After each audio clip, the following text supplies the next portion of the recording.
5월 24일 수요일 집에 발생한 나병이란 제목으로 레위기 14장 33에서 57절의 말씀입니다. 사랑의 하나님 감사합니다. 오늘도 말씀 묵상의 시간을 우리에게 주시니 감사합니다.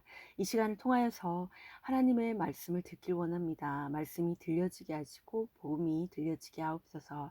말씀대로 믿고 살고 누리는 인생이 되게 하시고 오늘 하루도 우리와 함께하여 주시옵소서. 감사드렸고 예수님의 거룩하신 이름으로 기도드립니다. 아멘. 본문의 말씀입니다. 여호와께서 모세와 아론에게 말씀하여 이르시되 내가 내게 기업으로 주는 가나안 땅에 너희가 이를 때에 너희 기업의 땅에서 어떤 집에 나병 색점을 발생하게 하거든 그 집 주인은 제사장에게 가서 말하여 알리기를 무슨 색점이 집에 생겼다 할 것이요 제사장은 그 색점을 살펴보러 가기 전에 그 집안에 있는 모든 것이 부정을 면하게 하기 위하여 그 집을 비우도록 명령한 후에 들어가서 그 집을 볼지니 그 색점을 볼 때 그 집 벽에 푸르거나 붉은 무늬의 색점이 있어 벽보다 우북하면 제사장은 그 집 문으로 나와 그 집을 이레 동안 폐쇄하였다가 이레 만에 또 가서 살펴볼 것이요 그 색점이 벽에 퍼졌으면 그는 명령하여 색점 있는 돌을 빼내어 성밖 부정한 곳에 버리게 하고 또 집 앞 사방을 긁게 하고 그 긁은 흙을 성밖 부정한 곳에 쏟아 버리게 할 것이요 그들은 다른 돌로 그 돌을 대신하며 다른 흙으로 집에 발을 찌니라 돌을 빼내며 집을 긋고 고쳐 바른 후에 색점이 집에 재발하면 제사장은 또 가서 살펴볼 것이요 그 색점이 만일 집에 퍼졌으면 악성 나병인즉 이는 부정하니 그는 그 집을 헐고 돌과 그 제목과 그 집의 모든 흙을 성밖 부정한 곳으로 내어갈 것이며 그 집을 폐쇄할 날 동안에 들어가는 자는 저녁까지 부정할 것이요 그 집에서 자는 자는 그의 옷을 빨 것이요 그 집에서 먹는 자도 그의 옷을 빨 것이니라. 그 집을 고쳐 바른 후에 제사장이 들어가 살펴보아서 색점이 집에 퍼지지 아니하였으면 이는 색점이 나은 것이니 제사장은 그 집을 정하다 하고 그는 그 집을 정결하게 하기 위하여 새 2마리와 백향목과 홍색 실과 우슬초를 가져다가 그 새 하나를 흐르는 물 위 질그릇 안에서 잡고 백향목과 우슬초와 홍색실과 살아있는 새를 가져다가 잡은 새의 피와 흐르는 물을 찍어 그 집에 7번 뿌릴 것이요 그는 새의 피와 흐르는 물과 살아있는 새와 백향목과 우슬초와 홍색실로 집을 정결하게 하고 그 살아있는 새는 성밖 들에 놓아주고 그 집을 위하여 속죄할 것이라. 그러면 정결하리라. 이는 각종 나병 환부에 대한 규례니 곧 옴과 의복과 가옥의 나병과 돋는 것과 뾰루지와 색점이 어느 때는 부정하고 어느 때는 정함을 가르치는 것이니 나병의 규례가 이러하니라. 아멘. 도움말입니다. 35절에 제사장에게 알리기를은 집에 색점이 생겼을 때에 집주인이 제일 먼저 해야 할 일은 제사장에게 알리는 것이다. 37절에 푸르거나 붉은 무늬는 푸른 곰팡이와 붉은 곰팡이를 말하고 오목하다는 가운데가 둥글스름하게 푹 패거나 들어가 있는 상태이다. 폐쇄하다는 출입을 못하도록 입구를 막다라는 의미고 재발하다는 한번 생겼던 일이나 병 따위가 다시 나타나다. 개역 한글 성경에서는 복발하다로 표현했다. 본문 요약입니다. 어떤 집에 나병 색점이 발생하여 벽에 푸르거나 붉은 무늬의 색점이 있어 벽보다 우묵하면 제사장은 그 집을 폐쇄하고 7일째 되는 날에 다시 살펴봐야 합니다. 색점이 벽에 퍼지면 돌을 빼내 집을 고쳐 바르고 그 뒤에도 재발하면 악성 나병이므로 집을 헙니다. 색점이 집에 퍼지지 않으면 집을 위한 정결 의식을 행합니다. 오늘의 중보기도입니다. 죄로 오염된 모든 선교지가 선교사들의 희생과 회개, 주님의 속죄의 은혜로 정결해지게 하옵소서. 아멘.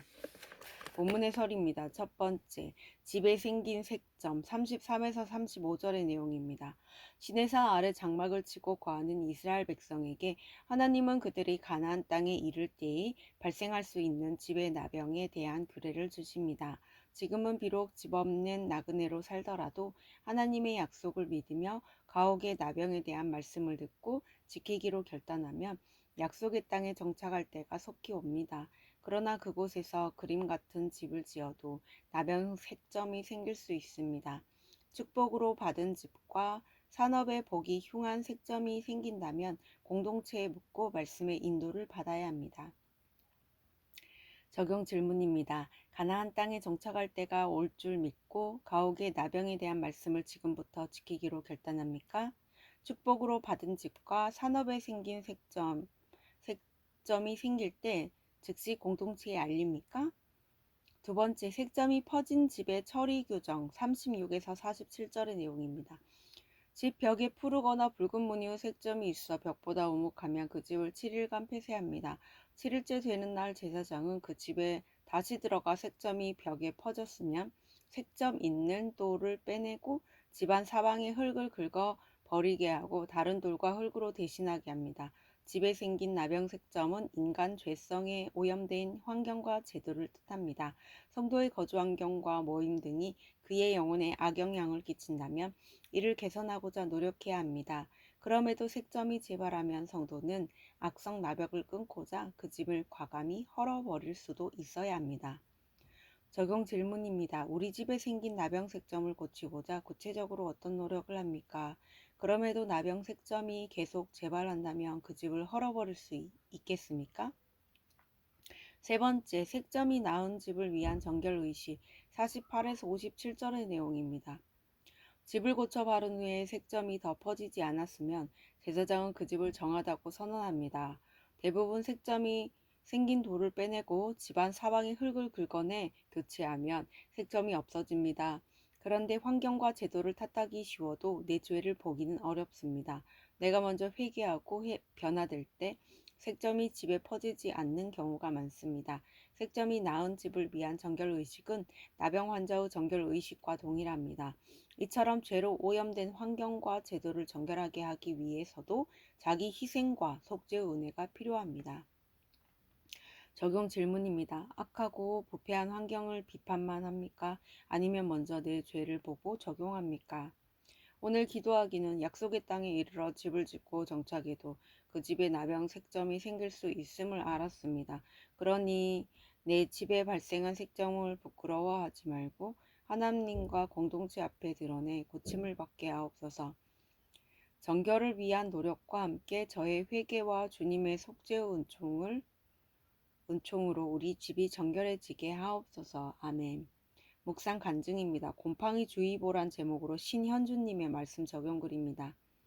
이혼 후 자녀 둘을 믿음 안에서 키우며 기쁘게 살았습니다. 하지만 애정 결핍이 있던 저는 아이들에게 온전한 믿음의 가정을 만들어 주겠다는 허울 좋은 명분으로 딸 하나를 낳고 이혼하여 혼자 사는 남자와 재혼했습니다.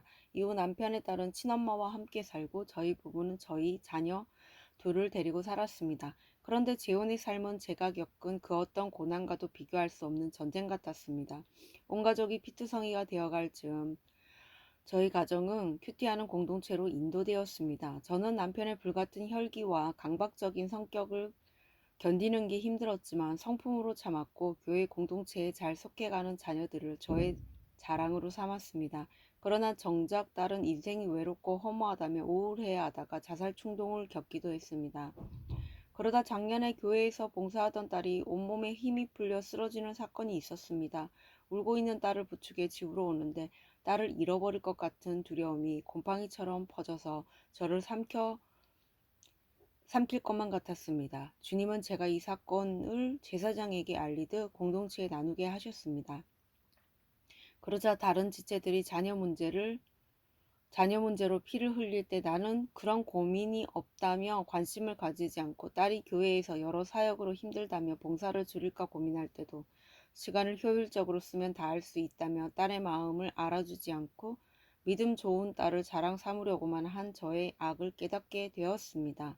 얼마 전에는 남편의 딸이 결혼해서 좋은 집에 살고 아이도 가졌다는 소식을 들었습니다. 그 딸에게 복음을 전하면서도 세상의 안락함과 사랑을 받는 그 자리가 내 딸의 자리면 좋겠다며 세상의 형통을 부러워하는 마음이 또 곰팡이처럼 퍼졌습니다. 이렇게 지긋지긋하게 변하지 않는 저임에도 끝까지 사랑하셔서 사건으로 깨우시고 아픈 자녀를 통해 힘든 지체들의 아픔을 채울하게 하신 하나님께 감사드립니다. 이분에 적용하기는 따로 사는 딸에게 매일 전화로 안부를 묻고 딸의 아픔을 공감해 주겠습니다. 내 딸과 남편의 딸을 차별하지 않고 아침마다 자녀들을 위해 기도하겠습니다. 입니다.